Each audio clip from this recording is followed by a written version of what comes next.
Hello. What I'm going to do today is demonstrate how to confiscate the player's gear, store it somewhere, and return it to them later.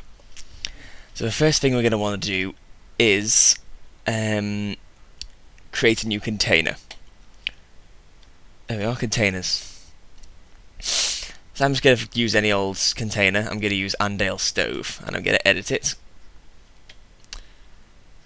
and give it a new unique ID. So I'll call it my box. Yeah, why not? And delete anything that's inside it. And hit OK. Yes, we want to create a new form.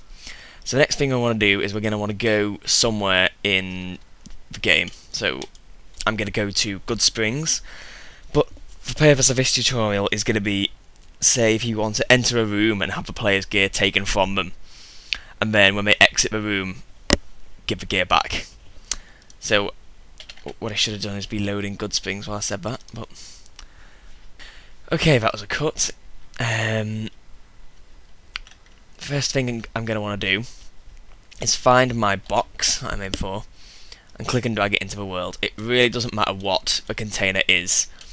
Probably your best bet is to either put the container somewhere where the player can't access it, like behind an inaccessible door or a locked door, or just click and drag it so that it's outside the world. But it's really not that important where it is, as long as the player can't get to it and get their gear back, otherwise that'll defeat the point. So we'll hit persistent reference, and now we're going to give it a reference ID. So something unique, I'm going to call it my box ref, and hit OK. So first thing we're going to want to do now is draw a trigger. So I'm going to click this little T in the box there, and now I'm going to click and drag in the wasteland and draw myself a trigger, which wound up being a completely messed up size, but I'll edit that later. So I'll delete its name and click the new checker box, and I'll call it item take trig and hit OK. Oh, what did oh my god, what did I do? Okay, so drawing triggers isn't something I can do very accurately. You'll have to, if this happens to you, you can click and drag the size of it and the shape so that you get a more reasonable looking trigger. So now what we're going to do is write a script. So we're going to hit script new,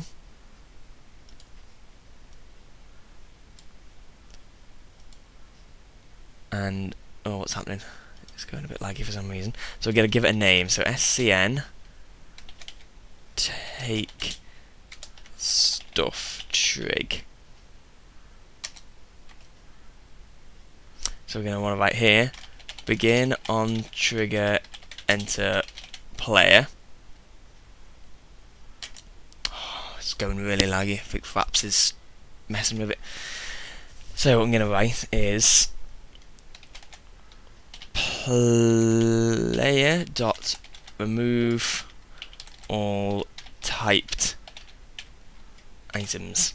So you can either write player dot remove all items if you want to remove all of everything from a player, completely strip them down to their underwear, or you can write removed all typed items, and that will remove a specific type of item. So next of all, I'm going to write 1, and what that number 1 does is it makes sure the player retains ownership of all their items. Then you realise you made a mistake and you go back here.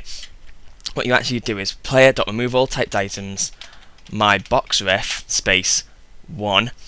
So what that does is the player will remove all their items and they'll be deposited in my box ref. The player will retain ownership.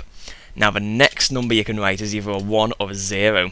If you press a 1, it'll make sure no messages will come up, so it won't say brush gun removed, whatever armor removed. It won't come up as a little message. If you put 0, then it will. I'm going to put 1 because it can be very irritating having those endless messages come up.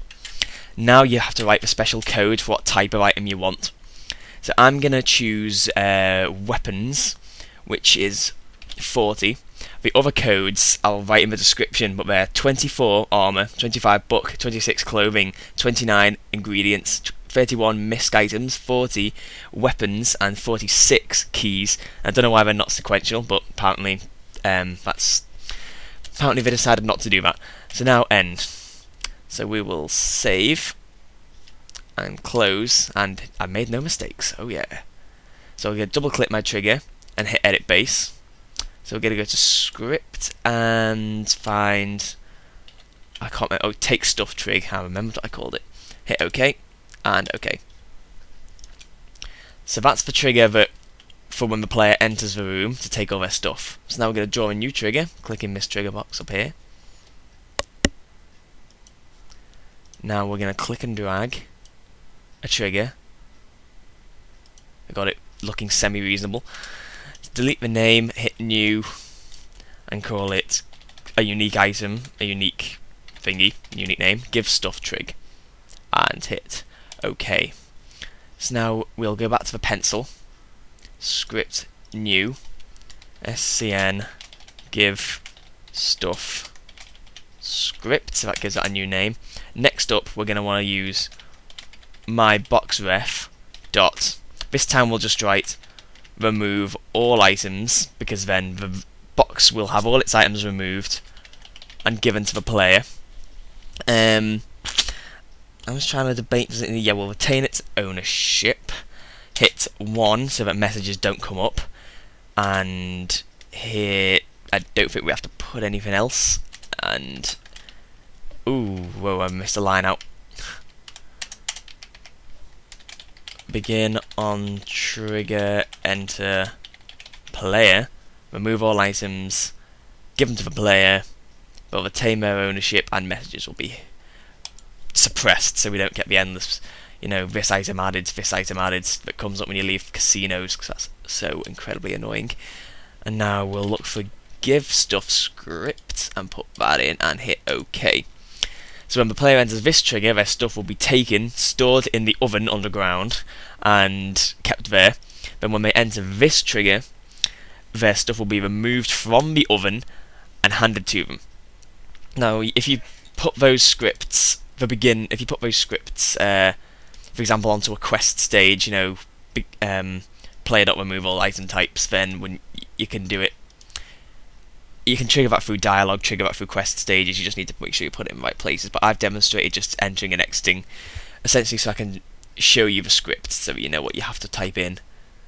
And there they are. That is the end of that tutorial. So hopefully that was useful. Thank you for watching. Goodbye.